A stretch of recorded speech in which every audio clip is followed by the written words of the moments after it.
सबसे पहले UNI news में आप सभी का स्वागत। आइए जानते हैं आज की खबर। रमज़ान ईद की नमाज पुराने शहर देगलूर नाका की ईदगाह पर हज़ारों की तादाद में मुसलमानों ने अदा की। इस मौके पर पुलिस प्रशासन की तरफ से काफ़ी कड़ा बंदोबस्त रहा।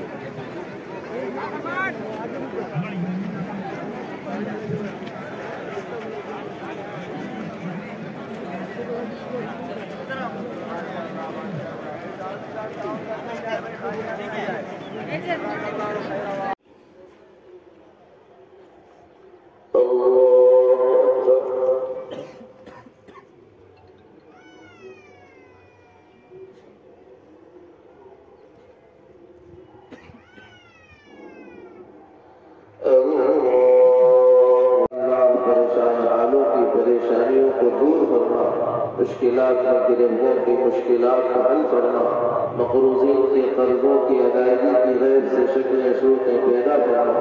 या अल्लाह